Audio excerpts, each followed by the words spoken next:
Ladies and gentlemen, welcome to Development Discourse, where we ideate for Africa's development. My name is Patrick Okigbo, founding partner at Nextier. Nextier is a multi-competency advisory firm that's focused on addressing complex development challenges in Africa.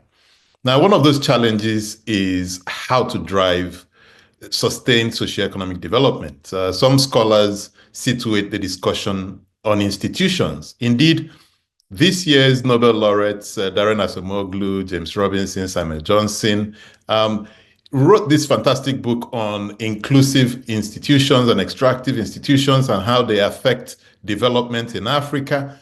But the question really is what are these institutions? Where do they come from? How are they formed? Why do they take the form that they do? What can governments and the people do to get the form of institution that works for them? My guest today has spent decades thinking of these types of questions. Professor Peter Lewis is the Warren Weinstein Chair of Africa Studies at the School of Advanced International Studies at Johns Hopkins University in Washington, D.C. He's one of the world's leading Africanists, having spent decades living or visiting the continent, and has written several impactful books on the subject. His most recent book, Coping with Crisis in African States, examines sources of resilience and fragility across African countries, and presents a series of critical cases. His previous book, Growing Apart: Politics and Economic Change in Indonesia and Nigeria, is concerned with the institutional basis of economic development. He has published several other co-authored and edited books, numerous book chapters and articles in World Politics, World Development, the Journal of Democracy, the Journal of Modern African Studies, etc. His research and teaching focus is on economic reforms and political transitions in developing countries, with particular emphasis on governance and development in sub-Saharan Africa. Written extensively on economic development, economic adjustment and democratization, and civil society in Africa, democratic reforms, and political economy in Nigeria. He's a member of the Council on Foreign Relations and the editorial board of the Journal of Democracy. He's consulted for several leading development organizations, MacArthur Foundation, Ford Foundation, the World Bank, Freedom House, etc. His bachelor's degree is from UC Berkeley, and his master's and PhD are from Princeton University. Peter, welcome. Thanks so much, Patrick. Nice introduction. It's great to be with you and to be with your audience. Fantastic. And I hear you've had many decades of experience working with and living in Nigeria. Indeed, I hear you've lived in Nigeria probably 30 years ago, 40 years ago in Ohofia. How did you come to Nigeria? How did Nigeria come on your radar, and how did this relationship start? Well, it was a happy accident. I was interested in Africa as a very young student because of the anti-apartheid movement and the liberation of the Portuguese colonies in the mid-70s. And so we were all very focused on Southern Africa, and I was interested also in East Africa, Kenya, Tanzania. There were debates about development and socialism, capitalism versus socialist economies and so forth. Those were the debates of the day. And in the midst of all this, in graduate school, in my early years, I had an opportunity to be an intern with the U.S. State Department. This was a summer program that they had. And we had no choice of assignment. And so I was fortunate to be selected, and they sent me straight to Lagos, which at the time was, before Abuja, it was the capital, the commercial capital. And so I was in Lagos at the time of the Second Republic, the last elections for the Second Republic. People will think I was 10 years old, but I was a little older than that. And it was a captivating place. It was a really compelling experience. Even in that short summer time, I traveled all over the country. I went to the east as far as Calabar. I went to the north as far as Kano. I was in places like Ilorin and Kwara. I was all over the Southwest, and it got into my bloodstream, we can say. And I made good friends who I maintain to this day, and it made me want to sort out some issues and some questions that I had about this massive, diverse, restless, roiling place with also outsized problems Mm, and as well as outsized potential. And mm. so I haven't gotten bored with it yet. And I just keep making friends and finding new engaging questions, and I keep coming back. And if you go back to, those days, those early days in Nigeria, is there anything in your experience then that could have foretold what Nigeria looks like today? And if yes, what were those? Those, yeah, that's an interesting question. I mean, Nigeria did look different then. Um, when in the summer in the months of 1983 prior to the election, there were massive trash piles in the median of every road in Lagos. Hmm. The lights were out for weeks at a time. Public services had collapsed. Meanwhile, the political class was parading their finery, wearing, all kinds of agbada and fancy textiles. I remember hearing, the prices per yard of some of the cloth that went into the outfits that politicians were wearing. Uh, I would say that there was a sense of impending sort of collapse, dislocation. The economy was in a very difficult state. And at the same time, we were coming to the end of the first oil boom. We were at the end of the first oil boom, which I did not witness, but you could see all over the country. New buildings had gone up, public programs. There were beginnings of social safety net programs, pensions, and other provisions, lots of subsidized commodities, not just gasoline and fuel, but also food and all kinds of other things. So it was a somewhat different sense in the sense that there was a big public economy, and there was this sense of this populist oil boom bounty coming to an end. And there was Hmm. also a sense of dislocation. And when you come to Nigeria today, I have to say, in Lagos, there's a lot of new private construction. Things look more orderly. There are some public services that do function. And it feels much more plugged into the world, much more much more kind of contemporary and entrepreneurial and so forth. And yet at the same time, there are themes that are very much in common.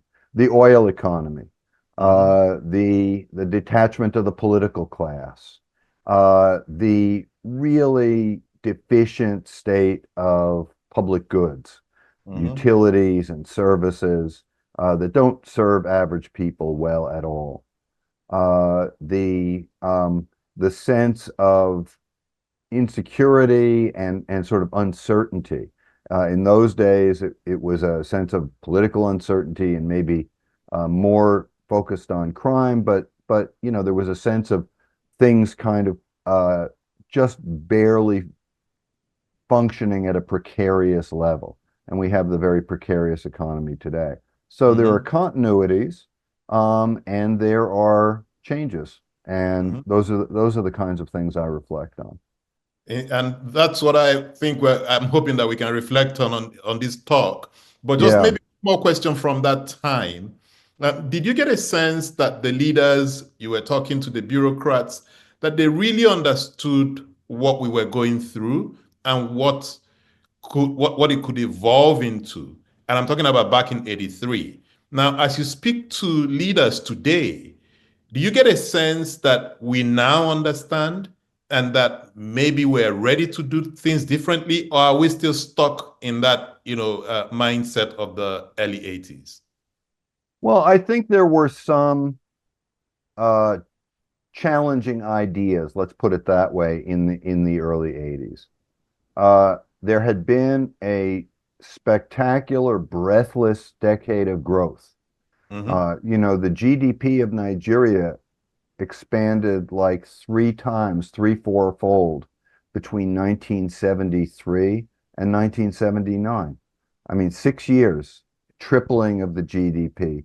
Mm-hmm. But public spending expanded sixfold, so it outpaced the growth of GDP. But the economy tripled. This was an era when there were 5-year development plans. Each Mm-hmm. plan was orders of magnitude larger than the next. Mm-hmm. And the third and fourth plans really outlined in the most ambitious way a vision of an integrated, modernized, industrialized, diversified Nigeria. But it was all going to happen through state investment for the most part. It was all Mm-hmm. going to happen through the Ajaokuta steel plant and the Peugeot and Volkswagen assembly factories and the various cement firms and machine tools and petrochemicals. And it was all going to be driven by the public sector. And then we had certainly had problems of fiscal oversight and fiscal discipline under the military, but then things really completely unraveled in the Second Republic. Mm-hmm. The politicians came back after a hiatus of 13 years, and they really, so 1966 to 79, and they really ran rampant with spending and self-dealing and private accumulation.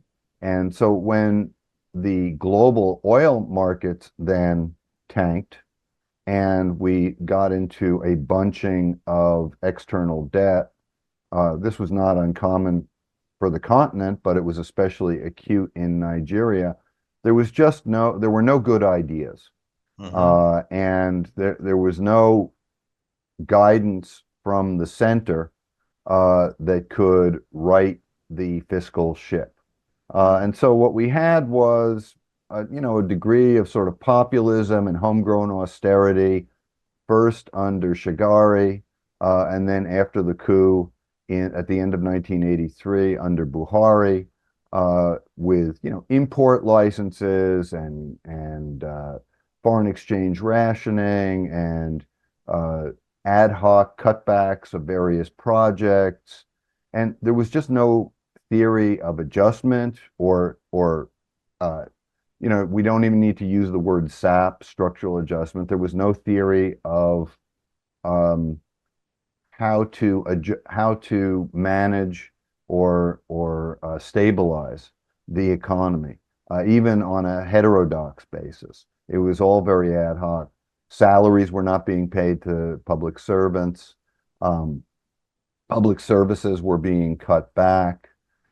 People forget that Buhari and Idi cut public subsidies on a lot of commodities, including fuel. Mm-hmm. It was not the IMF and the World Bank who started that trend. So a lot of that happened, and that was very problematic. Today, I would say there's a wider range of economists, technocrats, public policy specialists who have very good ideas about how to take Nigeria forward. Some of it comes from the private sector, some of it comes from what we might call public intellectuals, but there's no shortage of ideas. I think the problem today, as it has been through Nigeria's history, has been a collective action problem. How to muster the focus, the discipline, and the unity to unify Nigerian energies toward what Peter Evans called a project of accumulation, which Mm-hmm. is what he observed in places in the 60s and the 70s in places like South Korea and Singapore and Taiwan, and even places like Brazil, another large Exactly. federal democracy. Exactly. And we're going to get to those, Yeah, including, you know, many of the discussions around how to achieve elite consensus right. and so on. But let's start with institutions. So when we say institutions, what do we mean by that? And why does it matter? Well, I could lecture on institutions for the rest of our session. There's a whole debate in literature, and for about at least 30 years now, there has been a consensus in economics and political economy that, quote, institutions matter.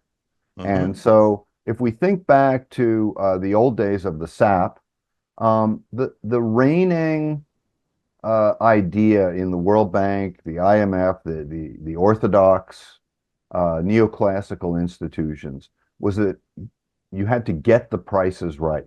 And once you adjusted the prices, then markets would step in and you Hmm. would get better allocations and better performance. And Hmm. then economists like Joseph Stiglitz, another Nobel laureate who at one time was the chief economist at the World Bank, uh, but he was essentially an academic economist at Columbia. Joe Stiglitz won the Nobel Prize for his path-breaking work on institutions and markets. And then the historian Douglas North came in with very important statements in the 80s and the early 90s. And the gist of all this was to say, in the sense that institutions matter, that prices send one type of signal in markets, and they're very important. But uh, the institutional framework determines how people behave. And institutions are then structures. They can be organizations, or they can be informal arrangements. But Hmm. institutions are durable structures that condition our expectations. They can be rules, they can be norms or principles, and usually they have some kind of enforcement mechanism. Hmm. So, one interesting reflection is when you go back to, say, the history of institutional development, Avner Greif, the economic historian, tells a really interesting stories about uh, trade routes in the Maghreb and in Genoa and Venice in, like the 15th century or the 16th Hmm. century. Hmm. So think about you're a trader in Genoa and you're going to send an agent out into, the Mediterranean to go buy spices or cloth or other commodities. And you're handing this person a packet of coins and giving them a ship. And you're saying, I'll see you in 6 months. Hmm. Um, you've got no way of monitoring that person once they leave the port. There's no communication. So you just have to rely on them to come back with the goods at a reasonable, price and not, quote, defect, not just Hmm. cheat and take the money in the ship and go away. How do you do that? Well, Hmm. there are networks of merchants across the region, and they communicate with each other. And if somebody cheats, their name goes on, a list, and nobody will Hmm. do business with them again. So if you Exactly. take that money in that ship, you might get away with it once, but you'll never be able to show your face again. So that's Hmm. an institution. Another institution would be just, the central bank, or that sets interest rates or something. So institutions condition our thinking and they condition our behavior. They give us signals to what we should do and they signal what other people are likely to do. And so my last point about that is simply to say that if we're thinking about a market, everything in economic life is just predictability. If if we are afraid of people cheating us, if we're afraid of defection, if we don't know whether we pay for the land and we really own the land, if we don't know whether we invest in the machinery or somebody will, seize the factory tomorrow, then we're likely to hold back. We're likely to either invest elsewhere or to diversify into areas that are less risky. And that Hmm. might be completely rational for the individual firm or the individual consumer, but it doesn't build an economy. Economies are built on leveraging and risk and scale, Hmm. and Hmm. you need institutions to do that. Exactly. So maybe to just help us understand how institutions are formed, right? Acemoglu and Robinson, they trace it back to history, culture of a people, and how that shapes the institutional arrangement that ultimately the society adopts. Where do you lie on that? How do you think, or what's your view on how institutions are formed? Is it path dependent? Is it destiny? Is there a way to get out of, if it's path dependent or if it's dependent on our history? Is there a way to walk ourselves out of that if it's not working for us? Yeah, there's kind of three ways of thinking about this. One is what you call path dependence, which is exactly an established mode of thinking about institutions. It often overlaps with destiny. The idea is that certain decisions that were made earlier uh, just carry forward over time and make it increasingly difficult to alter the path. Hmm. A good example in the United States, which is very challenging today, is the Electoral College. The Hmm. Electoral College was a choice that was made 240 years ago, and it met certain needs at the time. And then many Americans would say today, it no longer serves its purpose, and we should have direct elections by the popular vote. Um, but because of the lock-in and the expectations around that, quite a number of states and people are just not going to change that because they benefit from it and they've learned how to uh, uh, make gains from that arrangement. And so it's going to be very difficult to change. That's just an example of what they call lock-in and then path dependence, that it's very hard to alter from the path that you made, which illustrates or suggests that big changes in institutions are only possible after cataclysmic events like Hmm. depression or an economic crisis or a civil war or an interstate war. So we saw big changes in the globe in 1945. We saw big changes around the world in 1918. And so there have been tipping points or critical junctures when you could make changes. Independence for Nigeria was a critical juncture. We could argue that Civil War. 1979 was a kind Mhm. of critical juncture, you know, and Mhm. so there's that. That's path dependence. Mhm. The other argument about the formation of institutions is that there is a kind of functionalist argument that people will call, and I don't want to get too academic about it, but it's kind of a circular argument. The argument is institutions evolve in the ways that make sense for elites and holders of capital, that they have certain needs, whether it's low taxes or an independent central bank or weights and measures or standardized electricity outlets or whatever.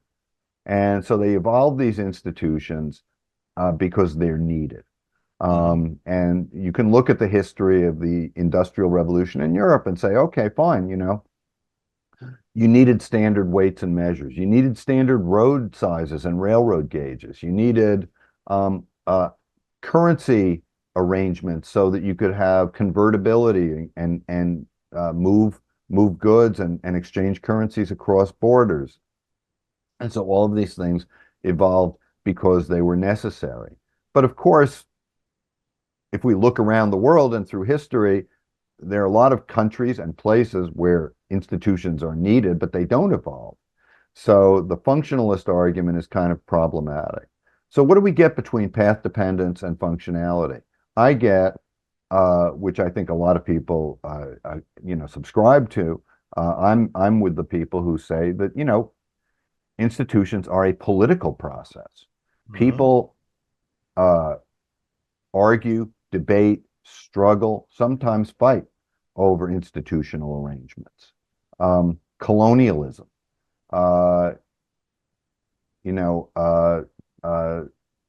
tax rates, banking, public social safety nets, all kinds of things. And so it becomes a political process. And so can you get a coalition or an ascendant kind of leadership that can provide the necessary or the essential institutions to get to certain kinds of goals? Interesting. And this is a good segue to this very important groundbreaking work on growing apart, oil politics and economic change in Indonesia and Nigeria. And I think it's a good jump off point to talk about how institutions can lead countries that are seemingly within the same ballpark in different directions. So you had an Indonesia and Nigeria that shared similar characteristics at the time, but the types of institutions they evolved moved them in different trajectories. If you could, in a few short minutes, give a summary of the book and use that to show us how institutions play a role. Yeah, so I'll just tell the story. When I was writing my dissertation and doing my research on Nigeria, I was talking to a lot of people in the political science world and the economics world as well. And I started hearing people tell stories about Indonesia. And I would present on Nigeria, and I would talk about privatization and the public sector. And, of course, we would talk about corruption and we would talk about all this stuff. And people would say, oh, well, you really ought to look at Indonesia. They got it right. And so I kept on hearing about this, and I thought, okay, I'm going to try. I've done my dissertation on Nigeria, and I'm publishing on that, but I want to look at this comparative experience. And indeed, it's very striking. So Indonesia and Nigeria, they're both very populous countries, the most populous countries in their region and their subregion. They are the anchor states in their subregion. Indonesia currently has, I think, more than 350 million people, or 320 million, which is more than Nigeria, but Nigeria is, obviously one of the most populous nations in the world. So they're both equivalent. They're big states. They are majority Muslim population, or at least a very substantial Muslim population. I know there's debates about in Nigeria about the majority religion, but let's just say, even if it's 50-50, very substantial Muslim populations. They're very diverse. Indonesia has 14,000 islands. 6,000 of them are inhabited. Dozens of languages and ethnic groups. So they are tropical. They're producing agricultural products in some of the same types of environments. And so those are the structural factors. Oh, and yeah, I'll get to the historical factors. So those are the structural factors. Big, diverse, multi-religious, multi-ethnic, tropical. Okay. They were both colonized. Indonesia attained independence about 10 years before Nigeria, full independence, but still, in the same era. Then, about a few years after independence, there was essentially a civil war in both countries. There was a failed coup in Indonesia. At least 500,000 people died. Some people say 1 million. And this is very much in line with the toll from the Nigerian Civil War. So and that was 1965. So 1967 for Nigeria. Then they came out of the Civil War, or the civil conflict in each case. And what happened? They had military rule, almost continuously in Nigeria, continuously in Indonesia for about 30 years. And both of those military rulers had very state-led ideas about development. And they had one other thing, which came up in the 50s and the 60s, oil. So Indonesia was substantially a petrostate for a number of years, as was Nigeria. So if you think about their history, in terms of natural resources, military rule, decolonization and violence and disorder, it's a very similar story. Mirror So, image. so you have these remarkably similar countries in these different regions, but there's one big difference. Indonesia's economic growth from 1970 to 2000 was about 7% a year, aggregate, and about 3.5 to 5%, depending on the period, per capita, which meant Mhm. that the per capita income went way up in Indonesia. The poverty rate, which was 60% of the population at the time of the civil conflict, was down to 10% by the year 2000, 2001, 2002. And now it's probably single digits. Mhm. Uh, so their poverty rate has gone down. The number of poor people, and certainly very poor people in Indonesia, is extremely low. And as we know, sadly, in Nigeria, the average growth rate over the same period was about 3.5%, half that of Indonesia. So at the end of that period, the Nigerian economy was 1/4 the size of Indonesia's economy. And the poverty rate has remained stubbornly high. It may have bought the lowest point in the last 30 to 40 years might have been around 40 or 45%, but it's probably about 55 to 60% now. And again, very tragically, Nigeria has overtaken India as the numerical poverty capital of the world. So we have countries with very similar background conditions. And the political economists and the historians would say, oh, they should have developed in the same way because they had military rule and they had statist economic policies and they had natural resources and the so-called oil curse. And they had all these ethnic groups making claims on resources and government. And yet Indonesia has developed. So where do we come to from there? And I'll I'll finish my lecture. Where do we come to from there is we come to a story about politics and institutions.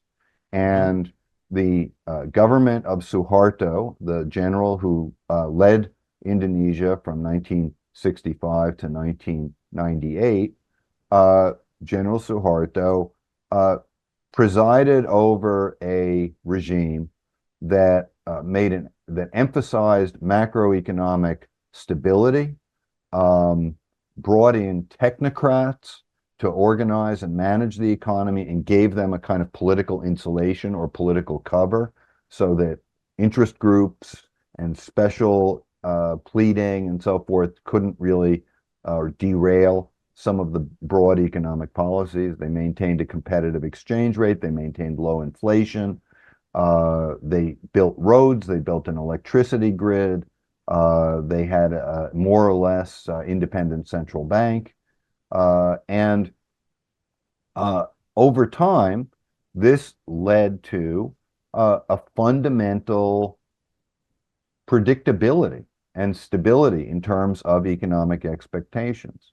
And let's be clear, what then happened was not so much that foreign companies came in and invested and multinational corporations then developed Indonesia.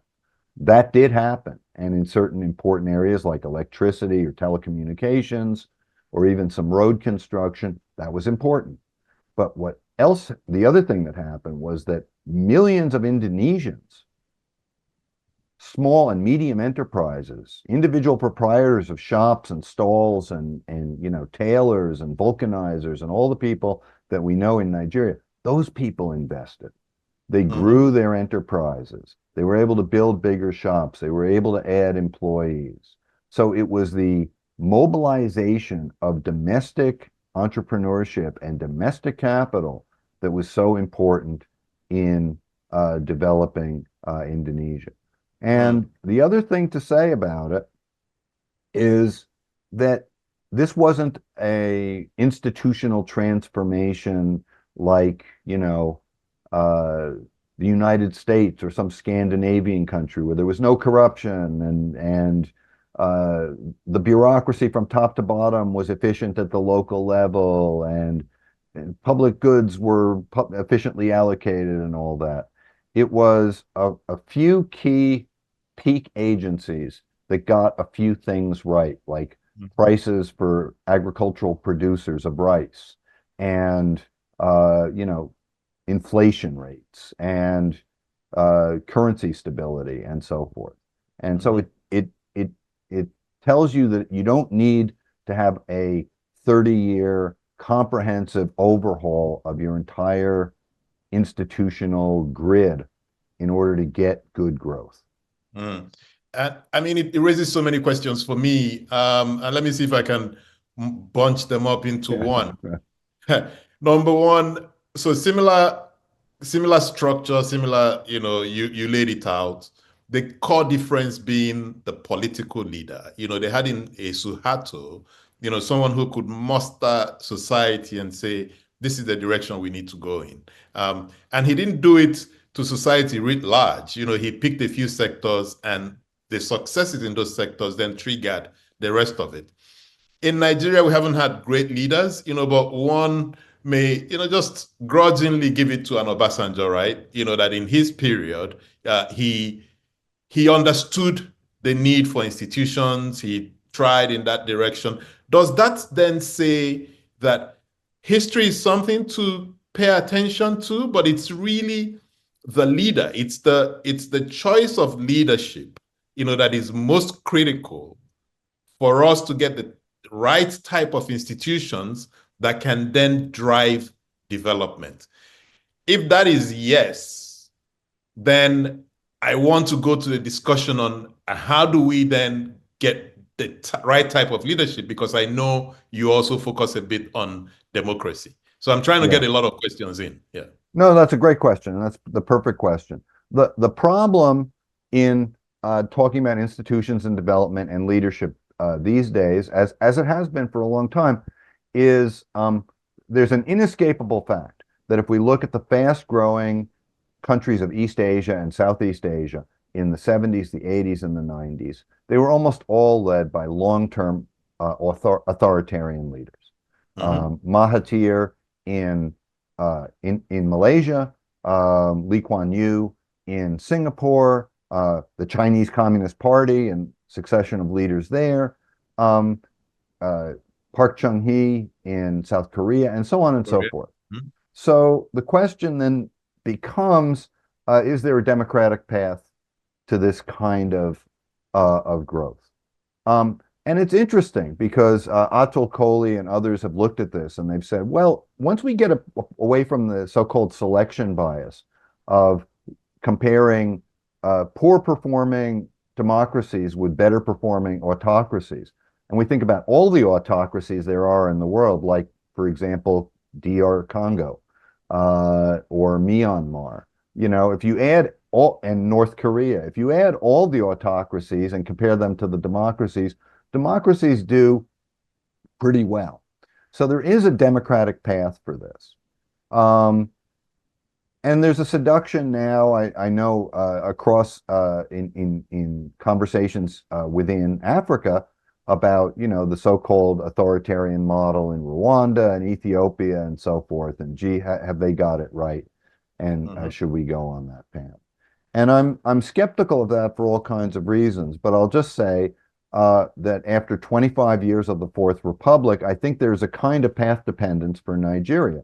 It's not to say that everybody doesn't keep an eye on the military and developments in civil military relations in Nigeria, but I think after nearly 30 years of actually, 40 years, pardon me, of post-independent military rule, the military had its turn. We had a lot of opportunity to see whether there was a military alternative to Nigerian development, and I would venture to say that there's not too many impressive gains there to point to. So the question then becomes, how do you get the right kind of leadership in an elected regime or an elected system to undertake these goals? So I think there's a couple of things. One is, can you get somebody who's really committed to institution building? Um, and can you get somebody who's really committed to delegating authority to capable technocratic groups and then providing them with some political cover to do their work? We saw a glimpse of it under Obasanjo from 2003 to 2006 with Minister Okonjo-Iweala and the whole team, Nuhu Ribadu and Nasir El-Rufai and Obiase Ekwesili. And that was a remarkable moment in Nigeria's post-independence history in which you had a technocratic team of managers who had a coherent policy, and they achieved one big goal in the moment, which was a massive debt reduction deal for Nigeria. And they got the debt down like 85%. Growth was good. And so there was a lot of achievements there. But then what happened? Then there was the whole third term agenda. The political parties got involved. They needed financial flexibility.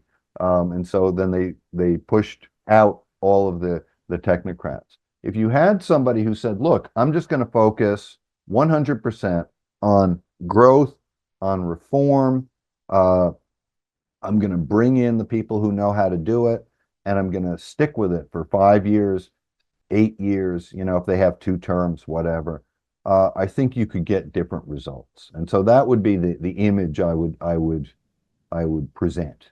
Or maybe just go for something that's been bandied around for a bit, one single term of 6 years, come in, do your thing and get out, so maybe that's a pathway, because the 2-term 4 years, most of them spend the first 4 years of appeasing the political elite and gathering resources to run for the second term, and then spend the second term trying to do stuff, but they never quite complete it. So that could be a discussion. But there's also another question here on what are the political factors, that should be in place to evolve these, what Acemoglu and Robinson call the inclusive institutions. So again, looking specifically at Nigeria, and with your understanding of Nigeria and the path we've traveled and where we are today, what are some of the things that need to be in place for us to have a shot at creating these inclusive institutions? Well, it gets back to the comment I made earlier about collective action. And, there's a competitive multi-party system in Nigeria, but there's 2 problems with the system. One, it's almost entirely transactional. What do these parties stand for? First there was the PDP. It was a dominant party for 16 years until it wasn't. And then the reason why the PDP was no longer a dominant party is that there were disagreements about power sharing because of Goodluck Jonathan's presidency and the zoning compact. So what happened? A lot of Northerners defected from the PDP and went to the newly formed APC. A lot of Westerners went with them. And so that's not really a story about a competition of ideas or policies or even management styles. It's simply a reconfiguration of power sharing around the distribution of economic rents, rent-seeking kind of coalition. So it's very transactional. And look at the politicians. You can have opinions about the politicians one way or the other, and I'm not going to editorialize on them. But Buhari contested the presidency 4 times on 3 different platforms. Peter Obi and Charles Saluda have been, I believe, with 2 different parties at least. And multiple other politicians are in the same boat. They've moved. Atiku has moved back and forth. And the parties don't care. I mean, they're like, okay, fine. If this person looks like a viable candidate, we'll work. I mean, Peter Obi is an entrepreneur. He's a businessman. His philosophical commonalities with the Labor Party are somewhat elusive to me. But it's an The arrangement. platform. It's a It's a vehicle. platform, right? Mhm. It's a vehicle. And so one problem is that the parties don't really stand for anything. There's Mhm. not an agenda of growth, an agenda of development. The other part of that is because there's a transactional party system, there's no coalition for growth. Mhm. Stefan Durkheim, who I believe you spoke to earlier, has this great book, Gambling on Development, and he just Yep. talks about bargains. And there's some people are familiar with the political settlements approach of Mushtaq Khan and some of the folks in really focused in the UK, but it's all the same kind of conversation. It's how do Mhm. you get a coalition for growth? Yeah. Um, and that would mean not just the Nigerian Economic Summit Group having their, polite annual event where they have their platform and their communique and they get some nice speeches and a few civil servants show up and everybody is friendly and happy. But like a real process of uh, bargaining between the Mhm. public sector and the private sector, with the public sector, the government saying, we want electricity, Yep. we want petrochemicals, we Mhm. want a good road network, we want results from you. And the private sector is saying, that's fine. Here's what we need. We need this tariff in order to make the power grid work. We need this regulatory framework in order to invest in petrochemicals, and so on and so forth. And so Yeah. there can be a bargain. There are examples of this in Taiwan, public-private sector, sectoral groups. There was a massive effort in South Korea in 1974, the Heavy Industry and Chemicals Plan, where they sat down all the big business leaders in the chaebol, the conglomerates in South Korea, and they said, okay, we want ships, steel, cars, electronics. We want it to be world class. We will subsidize you and give you loans. We will give you protection for a few years, and then you're going to export. You're going to be competitive in export markets. And if you do it, you'll get awards and you'll get bonuses and you'll be rich because your companies will succeed. And if you defect and steal the money and take advantage of the opportunities or the protection just to collect rents, you might end up in jail, or at least Mhm. we'll nail your companies. You'll be taxed. You'll be regulated. Um, you won't be happy. Mhm. And so there were clear incentives and sanctions. Mhm. In France, there are sectoral competitiveness groups in cars and other areas where, you know, public officials with specialist responsibilities talk to the car makers. What do you need in order to make better French cars and export them? Mhm. And this is doable in the Nigerian context, but And in, has been done, yeah, has been done in the past. Between 60 and 66, yeah, Michael Opara in Eastern Nigeria did the same thing. yeah, yeah, He built that, just bond between the political class and the economic class, right. and they worked together and drove the economy of the region to one of the fastest in the world in those short years. So it is They also possible. had a great agricultural extension service, so Exactly. there were institutions in place to advance these goals. What do we see in the Exactly. contemporary era, though? We see the Nigerian government trying to grab $8 billion from MTN. We see the Nigerian government telling Dangote, well, we're not really sure if your product is quite up to snuff. Exactly. compared to like the great NNPC product, which we all know is world standard. I'm being sarcastic. I mean, the point is, I'm not saying that everything Dangote does is perfect or everything MTN does is perfect, but instead of just grabbing and obstructing, um, why don't you bring these movers and shakers? Telecoms is 13% of the Nigerian economy now. Oil Mhm. is about 6% of the Nigerian economy. Bring the telecoms people up. Bring uh, industrialists like Dangote up. This is what India has done. This is what Indonesia did. And I realize there are questions of monopoly and competition and Mhm. so forth. But if people are producing and investing and creating capital and forming capital in your economy, at least figure out a way how to guide them, encourage them, and support them and create a partnership with government. And I want to come to India that you just mentioned because I know you're doing a lot of work on that. But why would the political class do this? Why would the political class care about building the economy if, I mean, turkeys don't vote for Thanksgiving, rams don't vote for Salah, right? Isn't it that there needs to be some kind of external pressure?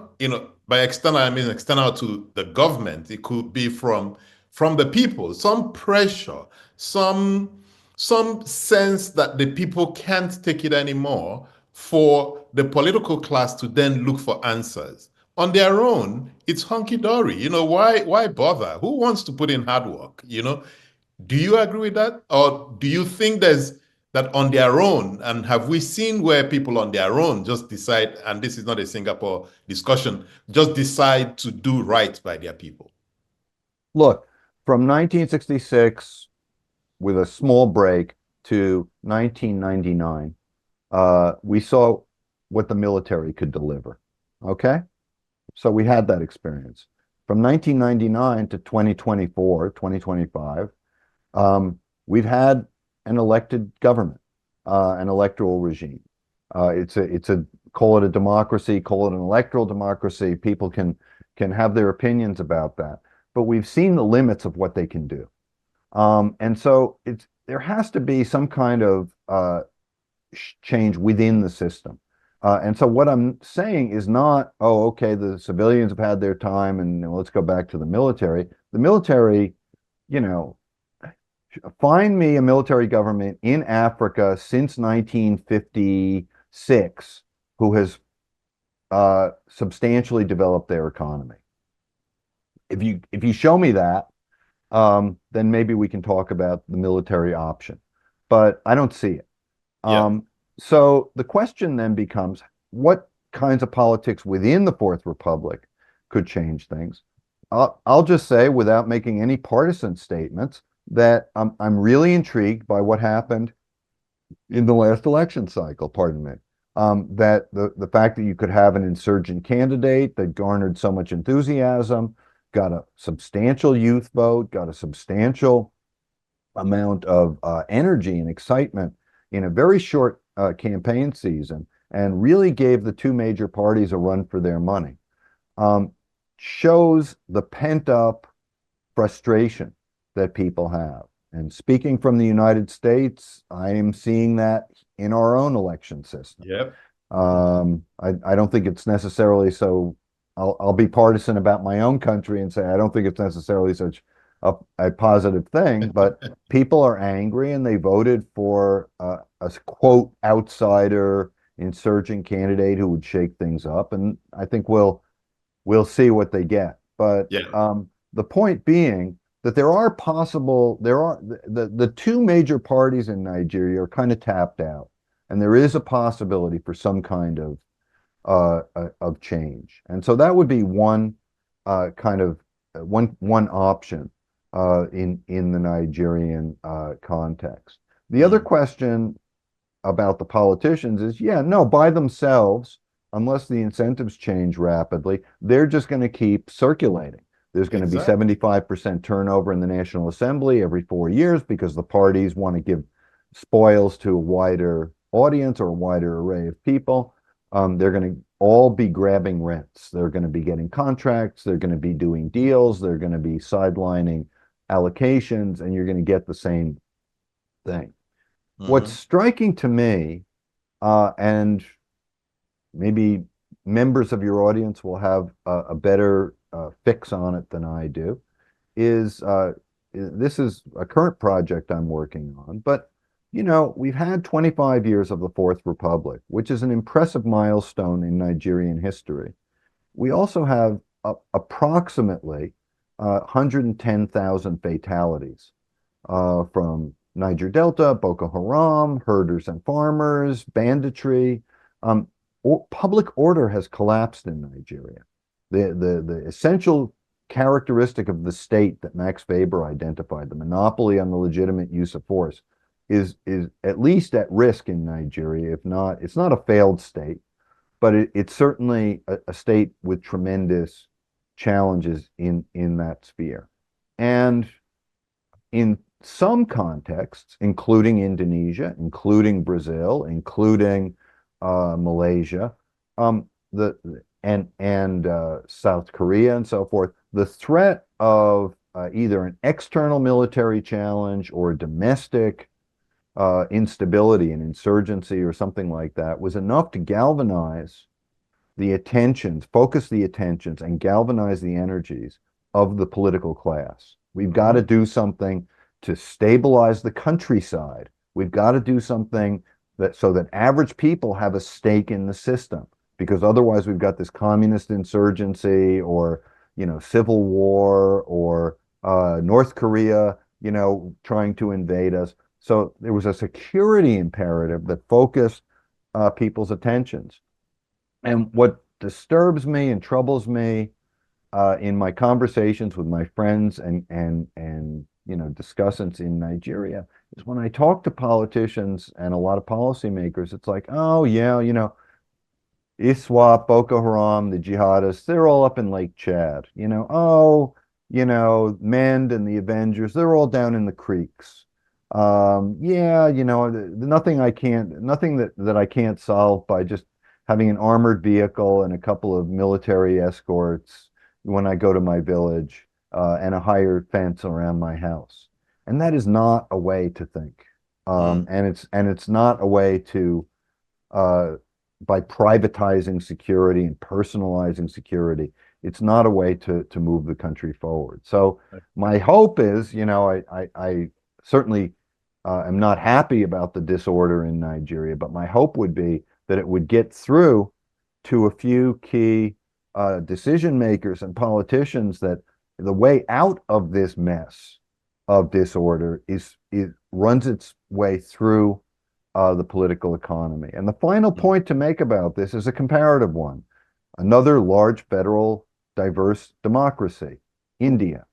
India Exactly. had their decade of disorder in the 80s and the 90s, multiple assassinations, ethnic riots in the major cities, a huge two insurgencies in Kashmir and the Naxalite rebellion, but Marxist rebellion in the east. You know, all the indicators, and they have better statistics than Nigeria, but all the indicators in terms of crime, in terms of ethnic violence, in terms of insurgency, were going up and up and up for, a long time.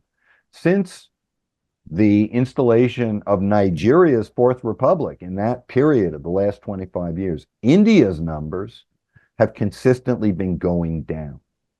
All of them. Less crime, less ethnic infighting or communal violence, less insurgency. What else has been happening in India? Well, you've got, again, cross currents in terms of politics and a kind of illiberal populist regime in there now. But one other thing has been happening in India.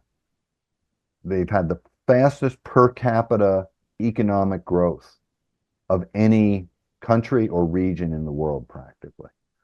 Certainly South Asia, at 5% per capita, a staggeringly rapid reduction of poverty and increase in economic prospects. And I don't think that's accidental. So if Nigerian politicians could find a way to get together and jumpstart growth, I think they would find themselves in a much more stable position in terms of security in the next few years. Fantastic. And we'll open it up for audience comments, questions. Please use the Q&A tab to post your questions, not the chat room. It's difficult to scroll through the chat room, but just put it in the Q&A tab. And I will ask the questions and give full attribution, to the person who posed it. But Peter, I know, this little mention you did of India is the subject of your next book. So number one is, do we have a date, publication date? But more importantly, what is the critical difference, between Nigeria and India? What is it that helped India to drop all their adverse numbers and, drive this massive growth that we're seeing currently? Well, Differentiating the difference between India and Nigeria. on the book, it's always dangerous for an author to make predictions. I expect completion of the manuscript early next year. I have a contract, and so I hope it'll appear next year or early in 26. But it'll be in the public domain and available soon. And we'll bring you back to discuss it on this platform. Be happy to do that. Excellent. You know, that's another question, and maybe the subject of another book to look at India and Nigeria. But I see a few things. One is India does have one powerful institution, which is a very capable bureaucracy. That was an inheritance from the colonial era that was quite distinctive between India and many African countries. So a very extensive and well-developed bureaucracy, number one. Number two, a fairly stable party system with some long-standing issues of ideology, doctrine, programs that are distinctive. And a third element is a very powerful, or an increasingly powerful, business class that is able to, bargain with government and really deliver results. And so India had a very socialist, they used the language of socialism, and they had a very socialist, state-dominated, state-led government until about until the early 1990s. And then they began a process of liberalization. It wasn't one of these structural adjustment programs imposed by the World Bank and the IMF. It was more homegrown, but it's been a process of liberalization that's now 30 years old. And it has yielded results. And so the argument here is not for a neoliberal, purely market-driven, open economy. You can have heterodox strategies and policies, but the argument is for enabling aspects of the market and how to politically structure market-driven growth, and that has worked in India, I think. Mm-hmm. Excellent. So I have a question from Chugo Ayaji, and he says, Professor Lewis emphasizes the importance of milestones, tipping points to drive institutional change. What qualifies as a milestone in this context? Could events like the October 2020 protests, and I guess he's speaking about the EndSARS protest, or widespread demonstrations, maybe even the good governance demonstrations, be considered milestones? Why did the finance bill protest succeed in Kenya, but failed in Nigeria? And this is the good governance protest. And what steps are needed to reach such a pivotal milestone for meaningful institutional reforms? That's a great question. Individually, I don't think EndSARS or the other protests are milestones. Collectively, I think that the protests and the obedient movement in 2023 represent a gathering of forces that could create a tipping point. Critical junctures don't happen all at once, but in David and Ruth Collier's account of critical junctures in Latin America, it comes out of the labor movement, it comes out of changes in the party system. And so it might be years in the making, but then at a certain point you get a new bargain. I think in Nigeria's experience, and I'm talking about this somewhat in my book as well, you've had sort of three big bargains. One bargain was the independence bargain of 1959, where different groups came together with the British to agree on independence and power sharing. Then, after the Civil War, you had a new bargain, which was less formal but no less decisive, which was national stability, national unity. And so then you had a decade of federalism and revenue sharing in the oil economy and distributive politics to try and create a sense of social peace and create a sense of shared prosperity during the oil boom. And some of those mechanisms, electoral mechanisms, state creation, all those kinds of things have persisted in Nigeria. Then you had a third bargain, which took a long time to come to fruition. It started in 1979, which was the democracy bargain. And then the Second Republic failed, but then the Third Republic has lasted. So you had a bargain around democracy. The problem with the bargain around democracy, as we've been talking about for the last hour or so, is it didn't include economic development. It included how do you get from one election to another. So we've had seven election cycles, and even a turnover of parties and the presidency through electoral means in 2015. But development has been lagging.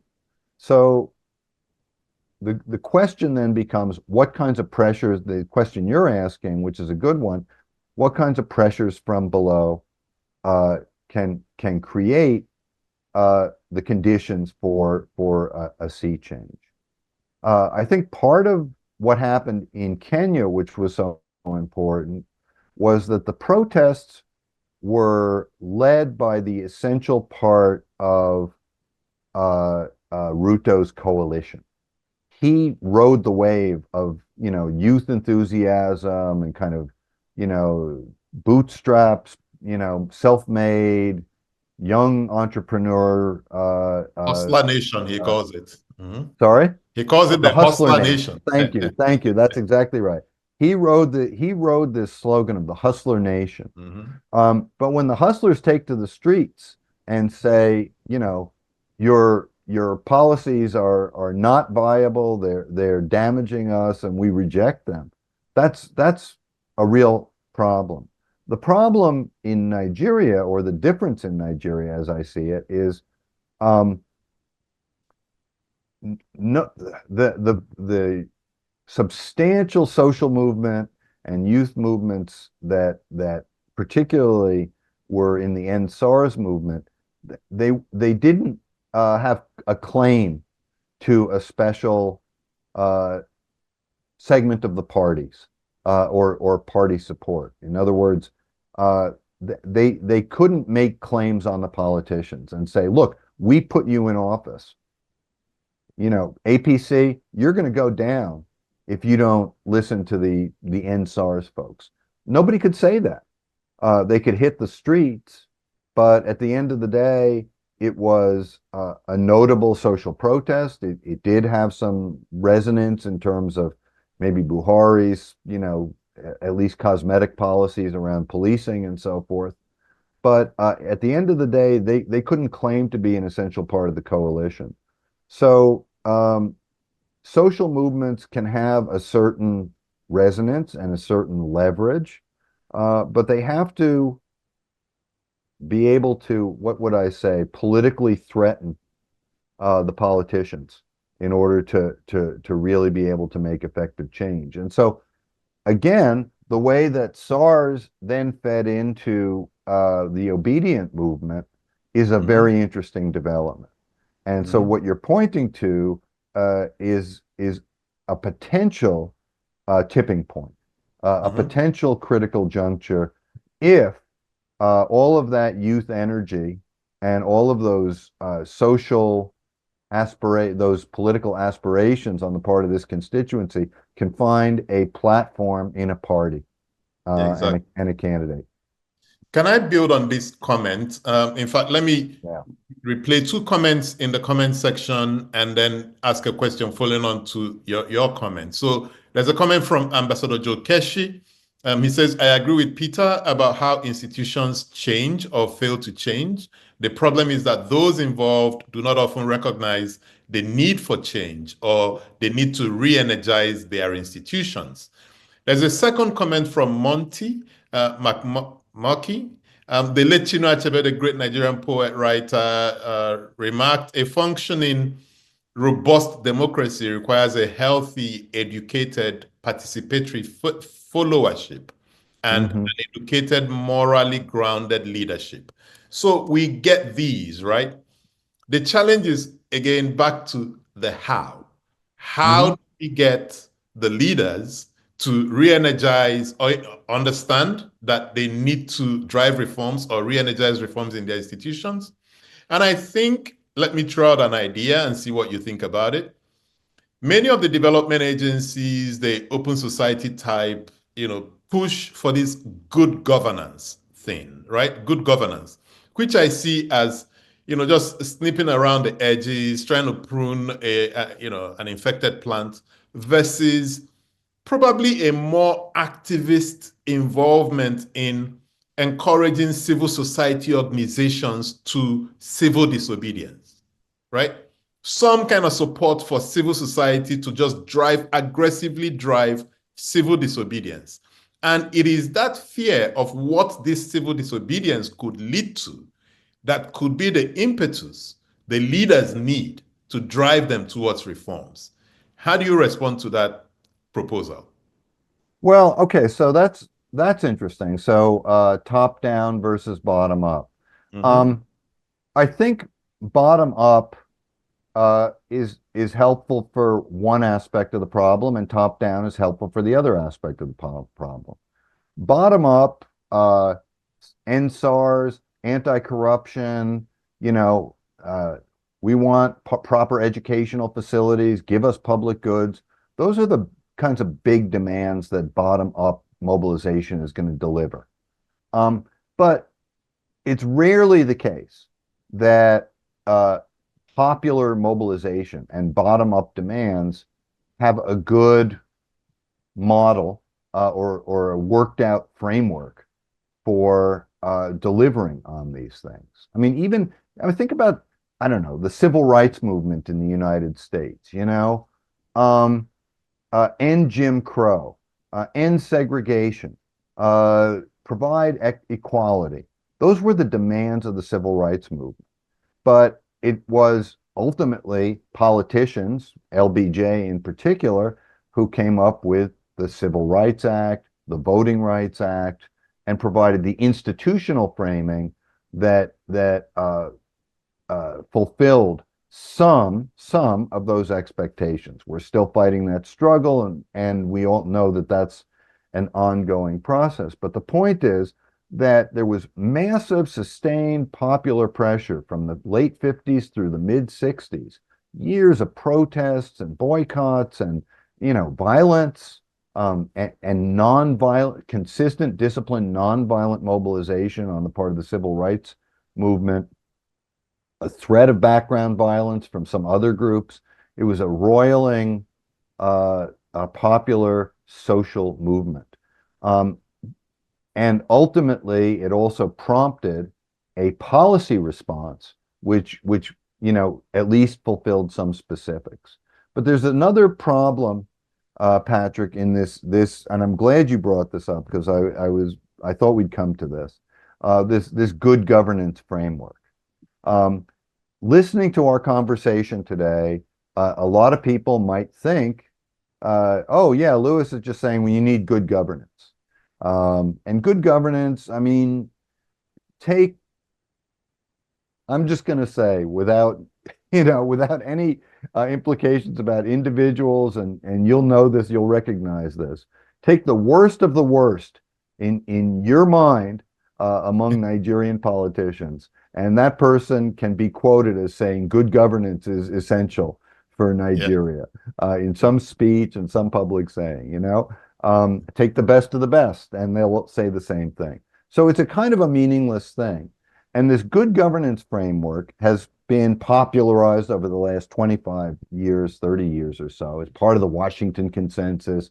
So it becomes delegitimized in some ways as part of a kind of neoliberal, oh, it means liberal democracy and free markets and all this kind of thing. Good governance has become a buzzword that's sort of stripped of meaning. And particularly if we interpret it to mean a kind of top-down, externally monitored, externally modeled, um, uh, full transformation of the governance space. So low corruption, civic mindedness, careful policy selection, capable institutions across the board from the lowest level of the civil service and all the agencies and so forth. And what people like Durkin and even Acemoglu and Robinson and others, notably Matt Andrews at Harvard and Lant Pritchett have focused on, Brian Levy, who taught with SAIS for a number of years. They all focus on the same thing. David Booth, Tim Kelsall, good enough governance. What is good enough to get in you? our context, Yeah, exactly. It's so, and the related element or the related idea that goes along with good enough governance is things that David Leonard, Michael Roll, David Booth have talked about, pockets of effectiveness. So if we think about Nigeria, the National Communications Commission took Nigeria from zero cell phone service and almost zero penetration of telecoms, because there were 300,000 landlines in a country of 150, 130 million people in 1999, to basically 100% cellular penetration today. Everybody has access to a cell phone, and most people have access to the internet through their cell phone. So we have almost universal internet and cell phone access in a very rapid period from about 2002, 2003, really through about 2015, when it really just surged, because they got one institution right, one department or office right.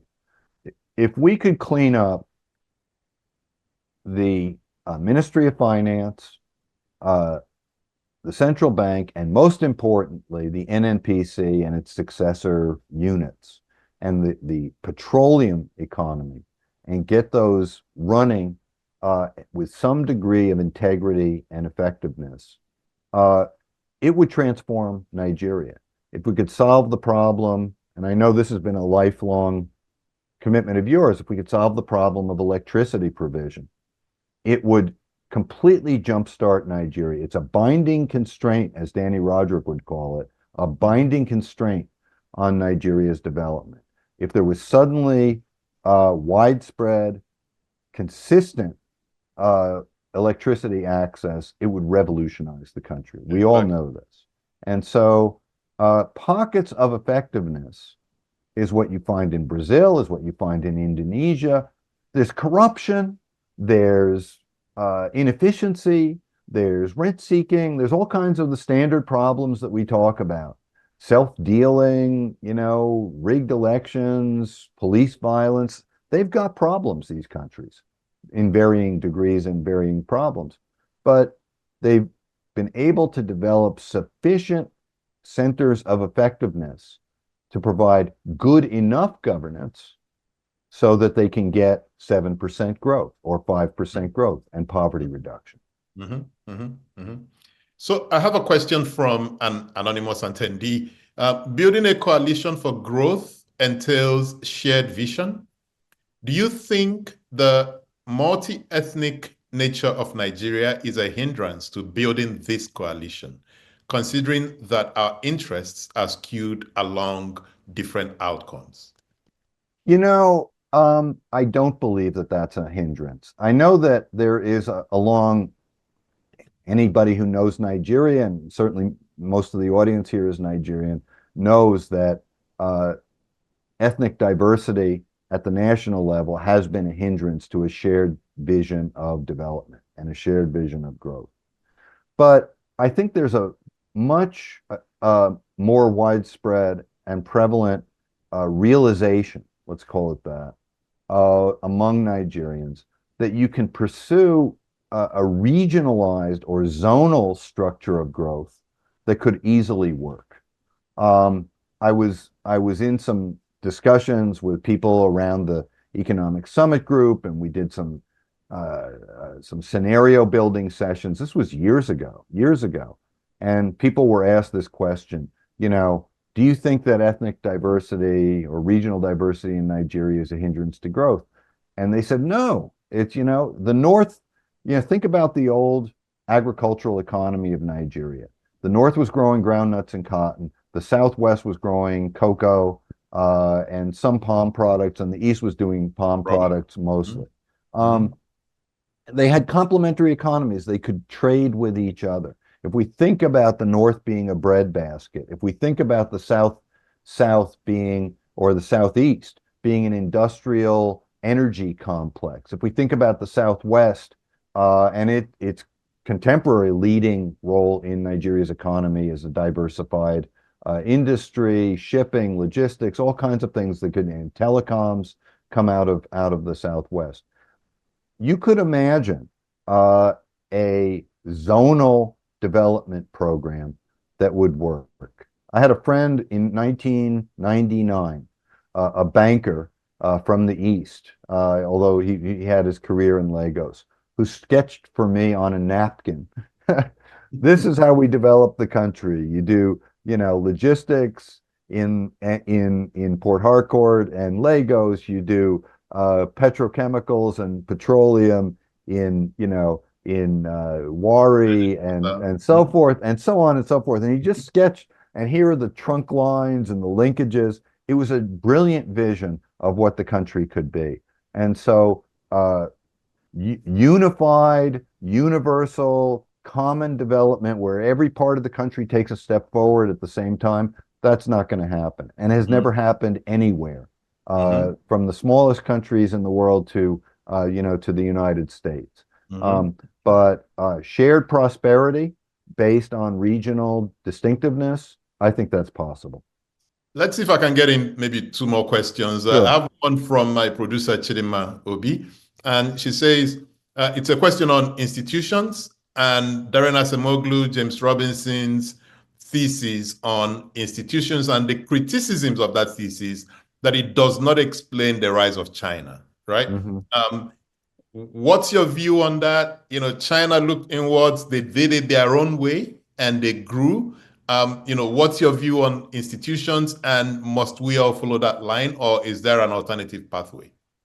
Well, I think there's an alternative pathway if you have 1.2 billion people in a communist party, and a communist party building on a 3,000-year imperial unifying agenda. So if you find me another country in the world that fulfills those requirements, then that's an alternative pathway. For the rest of us, we have to sort of figure out what to borrow from that. So it's a great question, and it is certainly true that Acemoglu, Robinson, Johnson make this path dependence argument, especially the idea of institutions of capital or inclusive institutions versus extractive institutions, which are often implanted by external actors and so forth. China was, for all practical purposes, an ex-colonial economy in 1949. It had been occupied and colonized by Japan. It had been dominated by the UK for over a century. So it had a de facto kind of colonial structure. But then, if we talk about critical junctures, the communist revolution in China was a critical juncture. It was a massive upheaval of society and institutions. It was tragically, a very costly experience in terms of the loss of life. Perhaps 30 million people dying of famine and other other causes, particularly during the Great Leap Forward, and also a great loss of life during the Cultural Revolution. But um, it did rest upon the Chinese Communist Party's seizure of the levers of the state, domination of and appropriation, if you will, of some of the strengths of the former imperial state that had been built up over thousands of years, enabling them to reach down into the very grassroots of each village, and all of the agricultural networks, all the cities, and so forth. And so, with that centralizing top-down capacity, it was possible for Chinese leadership to remake certain aspects of state and society, build up infrastructure first, and then liberate, I would say, the economic energies of Chinese people after Deng Xiaoping in 1978 and in the early 80s. And so there are alternative paths, and I think I could go on, but I want to get to the last question. There are lessons to be learned from China, but just keep in mind, again, when we think about institutions, the independent judiciary, lack of corruption, all these things that we associate with good governance, China has none of those things today. It's a patchwork of different systems. There's local level corruption. There's not an independent judiciary or kind of uniform rule of law. There's a lot of diversity and contradictions in the Chinese system, but they have good enough governance. They And massive focus on meritocracy. focus on meritocracy, reasonably secure property rights for smallholding, business owners, reasonably predictable macroeconomic conditions, and look what happened. 10% growth rates for 2 decades, plummeting poverty rate, the world's workshop. It can be done elsewhere. Exactly. Let me get this question in. We're like 3 minutes to the end. Okay. It's another question from Chugo Ayaji, and he says, how would you compare the educational and political capabilities of post-colonial leaders in Indonesia and Nigeria, particularly Suharto's leadership versus his Nigerian counterparts, and their impact on national development? A second question: while Nigeria's challenges are often attributed to colonialism and ethnic divisions, Indonesia's experience seems to challenge this narrative. Well, that's a comment, not a question. But he wants to know the rise of military governments in Francophone Africa. Do we foresee a contagion effect across the region? So, question about educational and political capabilities of post-colonial leaders, and should we expect to see a contagion from the military coups in our region? Well, I mean, on the last one, there's been a lot of people. I just came back from the African Studies Association. Patrick was also there. There's been a lot of discussion about the wave of coups in Francophone West Africa over the last 2 or 3 years.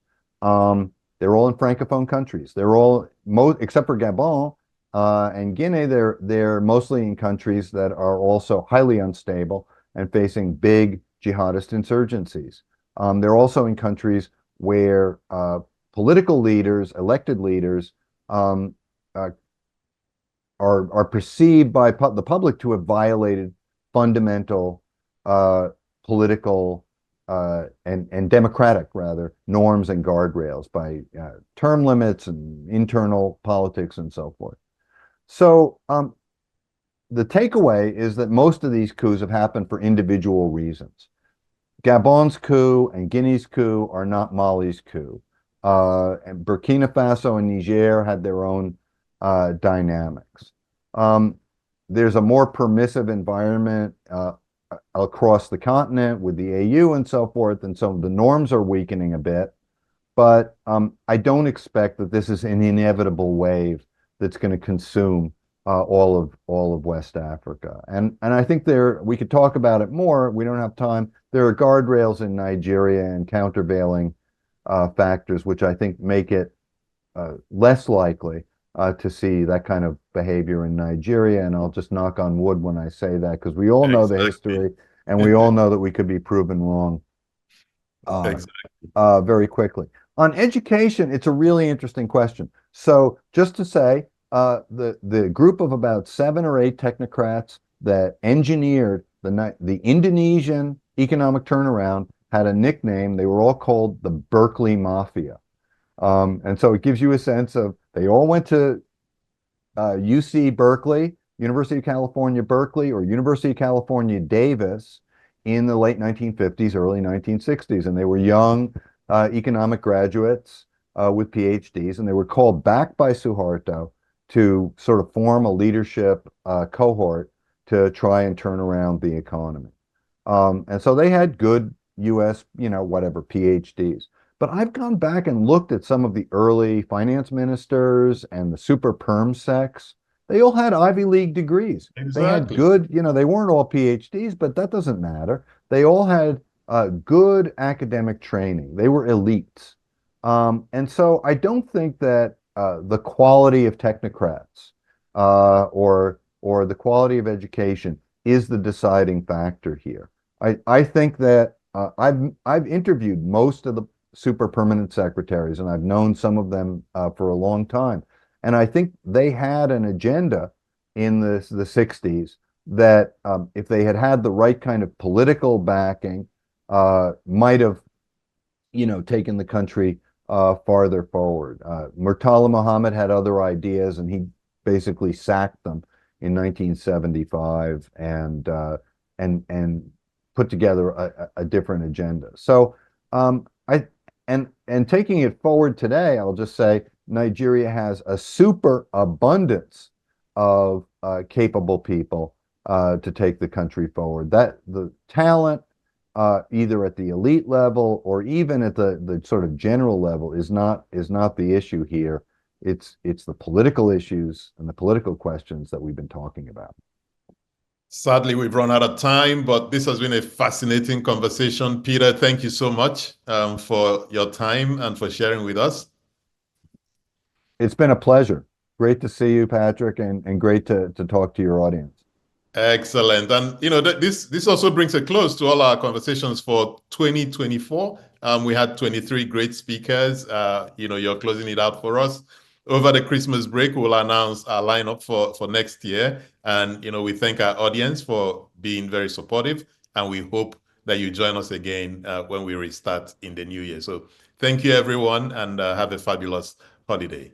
Bye now. Thanks.